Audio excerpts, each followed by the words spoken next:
Не лишне начать сегодняшнюю передачу сначала представившись телезрителям. Меня зовут Михаил Николаевич Александров, я являюсь общественным экспертом и председателем Совета органа общественной самодеятельности, созданной и действующей в городе Канаш. Называется наша общественная организация «Объединение членов Советов многоквартирных домов и правлений товариществ собственников жилья города Канаш». В соответствии с законодательством Российской Федерации, в частности с жилищным кодексом и со своим уставом, целью деятельности объединения является координация повседневной деятельности Советов многоквартирных домов, оказание практической помощи их председателям и членам, выполнение функции субъекта общественного контроля в сфере жилищно-коммунального хозяйства. Жилищный кодекс Российской Федерации действует более 15 лет. С 2005 года в него внесено сотни изменений и дополнений. С июня 2011 года в него введена статья 161.1 под заголовком «Совет многоквартирного дома».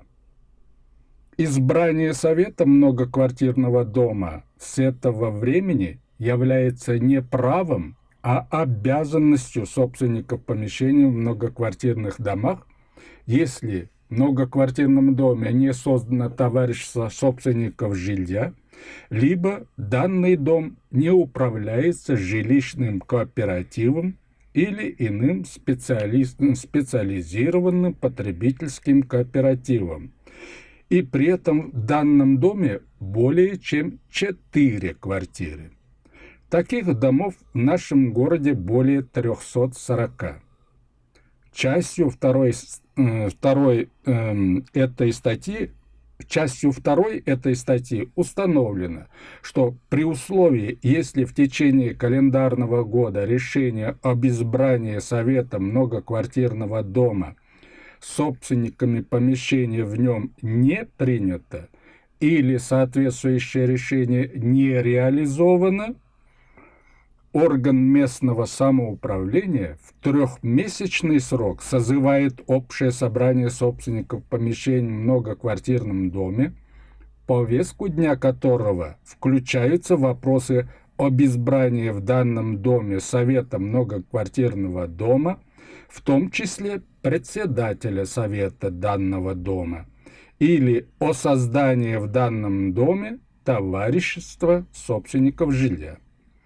Должен прямо сказать, что не только собственники помещений в каждом из 4 МКД, но и администрации города безнаказанно игнорируют это требование закона.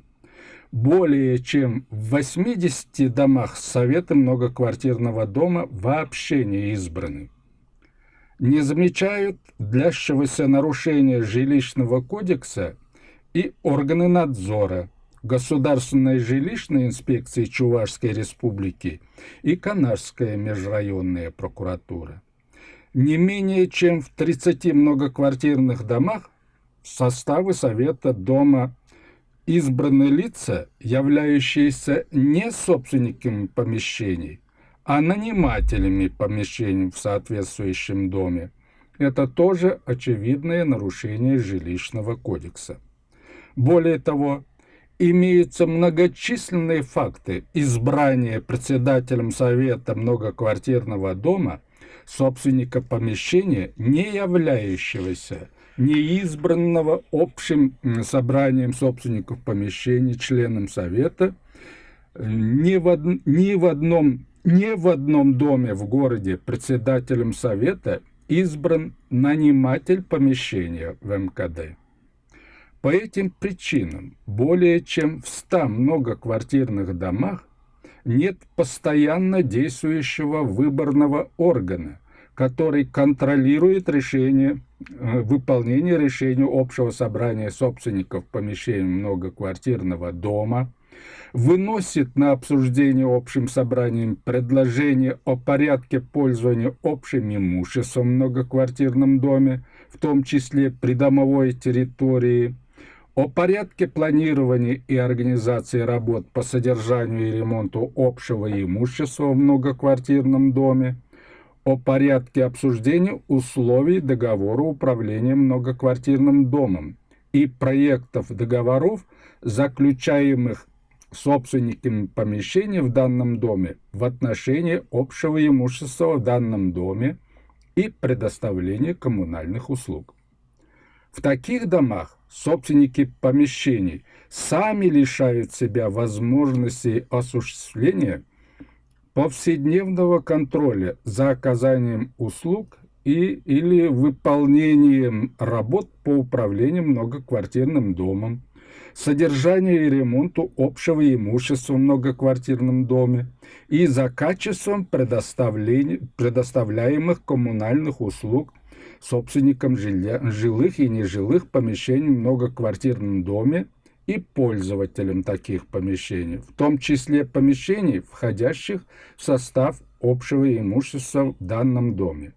Я перечислил не все функции Совета многоквартирного дома, указанные в части 5 статьи 161.1 Жилищного кодекса.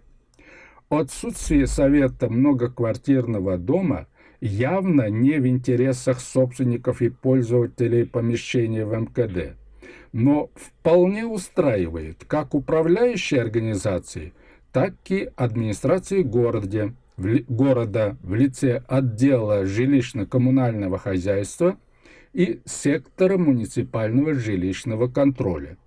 Это подтверждается и тем, что ни одна управляющая организация города, которая в составе платежей жителей и управляемых ими домах за жилое помещение, в управляемых ими домах за жилое помещение получает и плату за услуги работы по управлению многоквартирным домом. За последние 3 года не провели управляющие организации самостоятельно ни одного обучающего семинара для членов и председателей советов многоквартирных домов или хотя бы обеспечила их участие в семинарах, проведенных по инициативе нашего объединения. Пожалуй, на сегодня хватит. В следующей передаче подробнее остановимся на полномочиях председателя Совета многоквартирного дома. Всего доброго, до свидания.